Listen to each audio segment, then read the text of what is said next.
Hello friends, welcome to the channel. आज का topic है ट्रेक्यू ईसोफेजियल फिस्चुला, जो कि सर्जरी का टॉपिक है और यूनिट है जीआईटी। तो जीआईटी में ईसोफेगस में आता है। ईसोफेगस के कुछ टॉपिक हैं जो कि इम्पॉर्टेंट है, एग्जाम में आते हैं। तो हम वहीं से शुरू करेंगे। ईसोफेगस के सारे टॉपिक कवर करेंगे, सारी डिसीजेस कवर करेंगे, देन हम स्टमक पे पहुंचेंगे। ठीक है, तो ईसोफेगस में कुछ टॉपिक हैं जैसे कि tracheo oesophageal fistula, achalasia cardia, गॉड और ये सब जो हैं, तो बहुत ही ज़्यादा इम्पॉर्टेंट टॉपिक हैं जो कि एग्ज़ाम में शॉर्ट नोट में लॉन्ग में आ ही जाते हैं। तो उसी को ध्यान में रखते हुए मैंने इस तरीके से नोट्स बनाए हैं जो कि आपको बहुत हेल्पफुल होंगे समझने में भी और एग्ज़ाम में लिखने में भी। चलिए शुरू करते हैं। Tracheo oesophageal fistula. देखिए, फिस्चुला क्या होता है? एक ट्यूब लाइक कनेक्शन होता है। एक नॉर्मल मतलब एक ट्यूब में कोई कनेक्शन बन जाता है। ये नॉर्मल ट्यूब है और एक एबनॉर्मल कनेक्शन बन जाएगा, ठीक है, जिसको हम बोलेंगे फिस्चुला। एक नॉर्मल कैविटी में या फिर ट्यूब में एक अबनॉर्मल कनेक्शन बन जाता है जो कि वहाँ नहीं होना चाहिए, वो बन जाता है कि दूसरी ट्यूब में। तो ट्रेक्यू ईसोफेजियल फिस्चुला का पूरा मतलब क्या है कि ट्रेकिया भी एक ट्यूब लाइक ही है, ईसोफेगस भी एक ट्यूब लाइक है और फिस्चुला वहां पे बन रहा है, मतलब एक कनेक्शन बन रहा है जो कि वहां नहीं होना चाहिए। ठीक है, ट्रेकिया और ईसोफेगस में एक फिस्चुला बन रहा है, एक अबनॉर्मल कनेक्शन बन रहा है दो ट्यूब के बीच में। ठीक है, तो ये हो गया। अब इसमें हम क्या कवर करेंगे? इसके टाइप्स कवर करेंगे, क्लिनिकल फीचर, इन्वेस्टिगेशन, मैनेजमेंट और कॉम्प्लिकेशंस कवर करेंगे। तो इसके क्या टाइप होते हैं? इसके होते हैं टाइप ए से लेके टाइप एफ तक होते हैं, मतलब 6 टाइप होते हैं।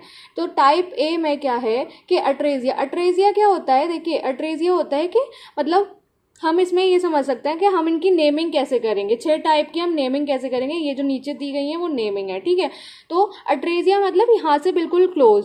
अब इसमें दोनों ही क्लोज है। ठीक है, तो isolated oesophageal atresia oesophageal end do not communicate each other. Oesophagus के एंड भी कम्युनिकेट नहीं कर रहे हैं और ना वो किसी ट्यूब से जाके जुड़ रहे हैं। तो इसका मतलब हो गया ईसोफेजियल अट्रेजिया। आइसोलेटेड ईसोफेजियल अट्रेजिया हम वहां पे यूज करेंगे जहां पे ऐसा जो एंड हो वो क्लोज हो। ठीक है, तो हम इसी तरीके से नेमिंग करेंगे। आपको रटने की जरूरत नहीं है, आप समझेंगे तो आप अच्छे से नेमिंग इसकी कर सकते हैं। ठीक है, टाइप बी में क्या है? Proximal TEF with distal oesophageal atresia. ठीक है, टीईएफ का मतलब तो आप समझते ही हैं, ट्रेक्यू ईसोफेजियल फिस्चुला।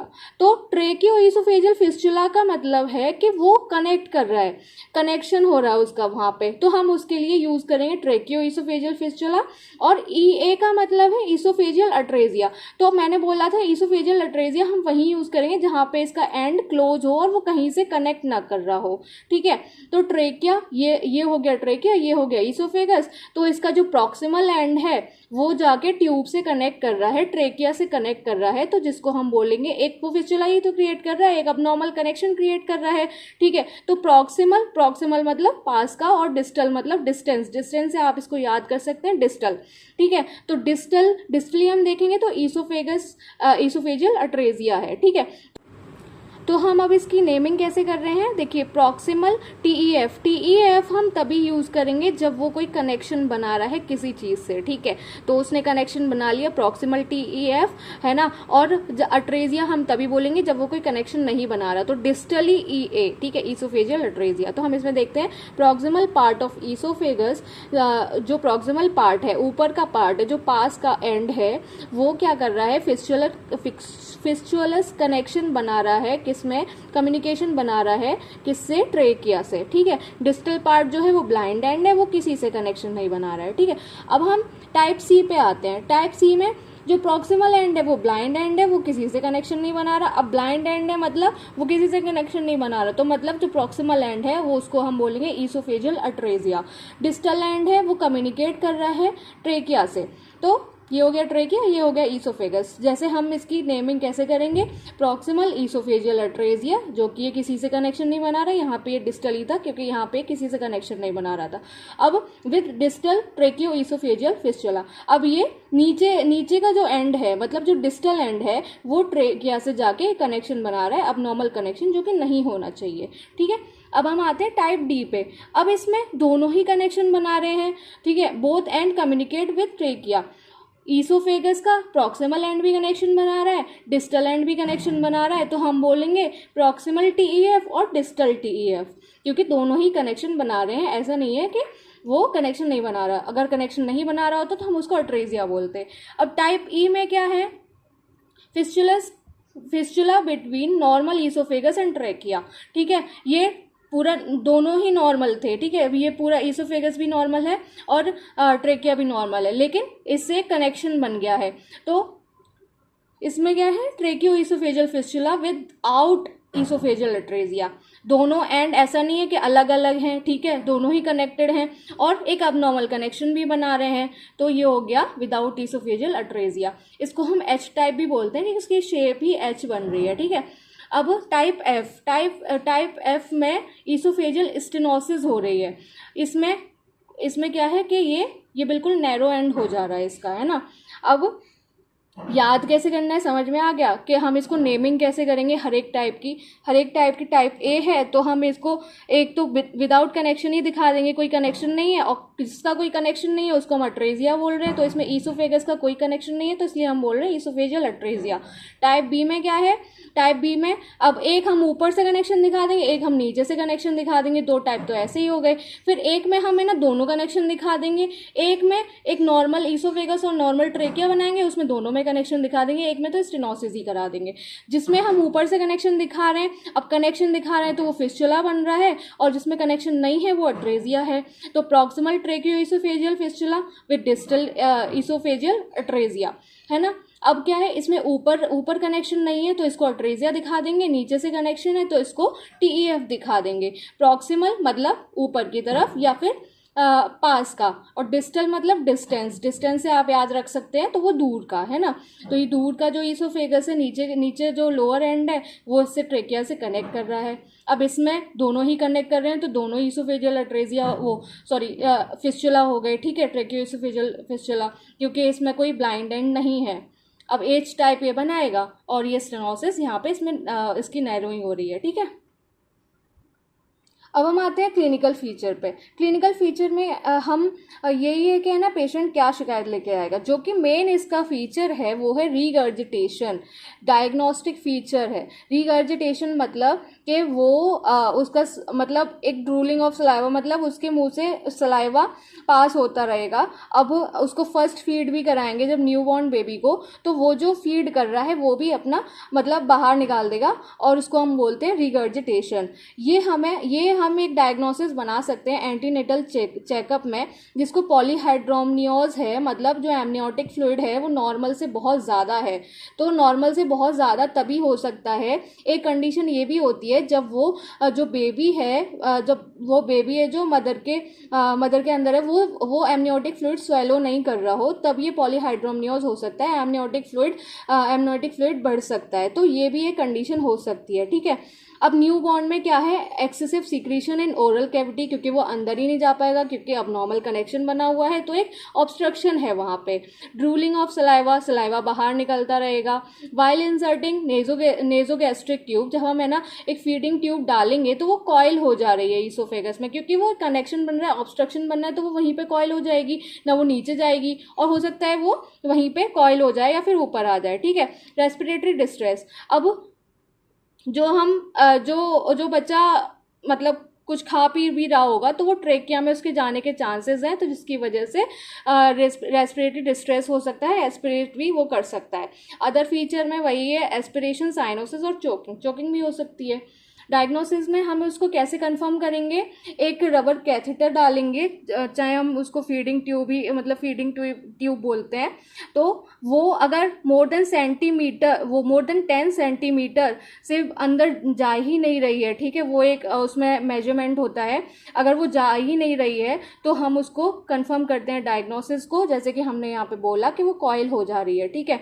अब वो अगर कोई ऑब्स्ट्रक्शन नहीं होगा तो भाई वो नीचे पास करती चली जाएगी, लेकिन यहाँ पे तो वो जा नहीं रही है और मतलब वहाँ पे कोई ऑब्स्ट्रक्शन है, तो ये एक डायग्नोसिस बनाई जा सकती है।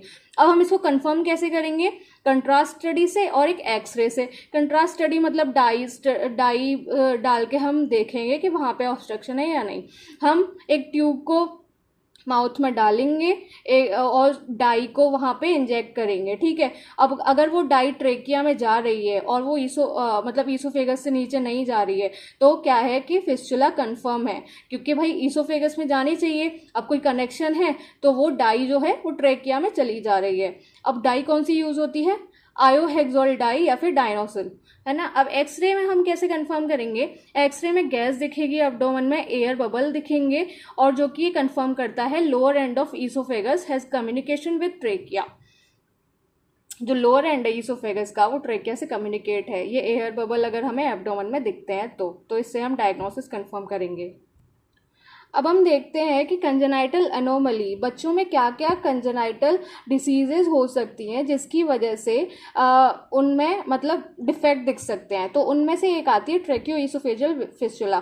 तो अगर पूछा जाए कि बच्चों की कंजेनाइटल एनोमली कौन कौन सी होती हैं, तो हम उसे वेक्ट्रल से याद कर सकते हैं। वी से होता है वर्टिब्रल डिफेक्ट, ए से होता है एनल अट्रेजिया, सी से होता है कार्डिक एब्नॉर्मेलिटी, टी से होता है ट्रेकियोईसोफेजियल अट्रेजिया या फिर फिस्टुला, आर ए से होता है रीनल एजेनेसिस और एल से होता है लिम्ब हाइपोप्लेजिया। तो टी ई मतलब ट्रेकियोईसोफेजियल फिस्टुला, जो कि हम एक पढ़ रहे हैं, और वो एक कंजेनाइटल एनोमली है, वो बर्थ से ही होती है। अब हम आते हैं इसके मैनेजमेंट पे। मैनेजमेंट जो इसका है वो सिर्फ और सिर्फ सर्जरी है, लेकिन हम सर्जरी से पहले कुछ चीज़ें हैं उन्हें फॉलो करते हैं, है ना। हम तैयारी करते हैं कि वो सर्जरी के लायक हो जाए। अगर पेशेंट का या फिर चाइल्ड का birth weight less than 2.5 kg है, तो हम क्या करेंगे कि हम बेबी को हेड अप पोजीशन में रखेंगे, जिसकी वजह से रिगर्जिटेशन ना हो, और सक्शन कराएंगे ओरल कैविटी का, जिसकी वजह से वो ट्रेकिया में ना जाए जो भी सलाइवा या कुछ भी है। ब्रॉड स्पेक्ट्रम एंटीबायोटिक देंगे, और उसे फ्लूइड और इलेक्ट्रोलाइट इम्बैलेंस अगर है तो हम उसको सही करेंगे, ठीक है। तो हम क्या कर रहे हैं, उसकी पोजीशन पे ध्यान दे रहे हैं, सक्शन कर रहे हैं, एंटीबायोटिक दे रहे हैं, और नॉर्मल सलाइन या फिर फ्लूइड चढ़ा रहे हैं। अब हम आते हैं सर्जिकल मैनेजमेंट पे। तो हम क्या करते हैं कि इसमें टाइप ए के लिए अलग चीज़ है, और जो कि टाइप ए के अलावा जो भी टाइप हैं उनके लिए अलग चीज़ है, ठीक है। टाइप ए में क्या है कि अगर ईसोफेगस के दोनों एंड पास हैं, तो हम उसमें क्या करते हैं, टेंशन फ्री एनास्टमोसिस करते हैं। टेंशन फ्री मतलब कि अगर हम दूर एंड होंगे तो जो दूर होंगे, अब उन पे अगर हम सूचरिंग करेंगे तो भाई वो खिंच सकते हैं। तो अगर पास हैं तो टेंशन फ्री एनास्टमोसिस करेंगे, मतलब सूचरिंग कर देंगे। और अगर वो एंड दूर हैं तो क्या करेंगे, गैस्ट्रोटॉमी करेंगे, फ्लोरिश डिवाइस यूज़ करेंगे, और फिर उसके बाद एनास्टमोसिस कर देंगे। एनास्टमोसिस क्या होती है? ये ट्यूबुलर स्ट्रक्चर को एक क्या मतलब ऑपरेशन के द्वारा उसको सही किया जाता है, ठीक है, उनको जोड़ा जाता है। Operative union between two hollow और ट्यूबुलर स्ट्रक्चर, दो अगर ट्यूबुलर स्ट्रक्चर हैं तो उनको ऑपरेशन के द्वारा जोड़ा जाता है। यूनियन मतलब जोड़ा जाना, ठीक है, तो उसको हम बोलेंगे एनास्टमोसिस। तो फ्लोरिस डिवाइस क्या होते हैं? ये क्या होता है कि एक मैग्नेटिक डिवाइस है जो कि इनके एंड पे लगा दिया जाता है, जिसकी वजह से वो अट्रैक्शन की वजह से उनके जो एंड हैं वो ग्रो करेंगे, मतलब और पास आएंगे, उसके बाद उसकी एनास्टमोसिस कर दी जाएगी। अब क्या है, हम टाइप ए के अलावा जो भी टाइप हैं उनमें हम थोरेकोटॉमी करेंगे। थोरेकोटॉमी, ठीक है, ये जो 3 हैं बस एक नाम अलग अलग हैं, लेकिन इन सब में हम थोरेकोटॉमी कर रहे हैं। राइट साइडेड थोरेकोटॉमी और पोस्टरोलेटरल थोरेकोटॉमी, एंट्रोलेटरल थोरेकोटॉमी, ठीक है। तो इसमें एंट्रोलेटरल में ये हम केवल ट्रॉमा के केसेस में करते हैं। अब इसमें क्या करते हैं, जो फिस्टुलस कनेक्शन बना हुआ है ट्रेकिया और ईसोफेगस के बीच में, हम पहले तो उसे ढूंढेंगे, फिर उसको डिवाइड करेंगे या फिर कट डाउन करेंगे या फिर उस कनेक्शन को रिमूव करेंगे, ठीक है। मतलब आइडेंटिफाई करके हमें उसे कट डाउन कर देना है या फिर उस कनेक्शन को हटा देना है। उसके बाद हम क्या करेंगे, एंड टू एंड एनास्टोमोसिस करेंगे, ठीक है। हमने ये ढूंढ लिया, हमने अगर मान लीजिए ये कोई कनेक्शन है, यहाँ पे हमने ये आइडेंटिफाई करके उस कनेक्शन को कट कर दिया। अब ये दो एंड तो अलग हो गए, अब क्या करेंगे, हम एंड टू एंड एनास्टोमोसिस कर देंगे, मतलब दो ट्यूबुलर स्ट्रक्चर को ऑपरेशन के द्वारा जोड़ देंगे, है ना। End to end anastomosis is performed between the proximal and distal segment of esophagus, ठीक है। प्रॉक्सिमल और मतलब वही प्रॉक्सिमल और डिस्टल सेगमेंट को हम एनास्टोमोसिस कर देंगे। Repair of trachea with suture, trachea को भी हम रिपेयर कर देंगे। अब यहाँ पे भी तो एक कोई वो होगा, खुली जगह होगी, ठीक है। हमने यहाँ से ईसोफेगस हटाया है तो इसको हम सूचरिंग कर देंगे, कौन सी से, पॉलीडाइक्सोनॉन सूचर से, है ना। अब चेस्ट ट्यूब को अपने प्लेस पे रख के थोड़े से कैविटी को हम क्लोज कर देंगे। तो ये था थोरेकोटॉमी। तो इसमें हम थोरेकोटॉमी में क्या कर रहे हैं कि ईसोफेगस का वो कनेक्शन हटा के हम उसमें एंड टू एंड एनास्टोमोसिस कर रहे हैं और ट्रेकिया को भी रिपेयर कर रहे हैं। अब आते हैं कॉम्प्लिकेशन पे। कॉम्प्लिकेशन ऑफ थोरेकोटॉमी क्या क्या हो सकता है भाई, एनास्टोमोसिस, एनास्टोमोटिक लीकेज, भाई जहाँ पे हमने वो जोड़ा है तो वहाँ से लीकेज भी हो सकता है, मीडियास्टेनाइटिस भी हो सकता है, स्ट्रिक्चर एट एनास्टोमोटिक साइट और सेप्टिसीमिया। तो ये उसके कॉम्प्लिकेशन हो गए। तो यहाँ पे ये ट्रेकियो ईसोफेजियल फिस्टुला ख़त्म होता है और मैंने पूरी कोशिश की है आपको अच्छे से समझाने की और ईजी वे से समझाने की। अगर आपको टॉपिक पसंद आता है और आपको टॉपिक अगर समझ में आता है तो आप प्लीज़ मेरी वीडियो को लाइक कीजिए, चैनल को सब्सक्राइब कीजिए और हो सके तो ज़्यादा से ज़्यादा शेयर कीजिए। Thank you so much for watching the video. Thank you.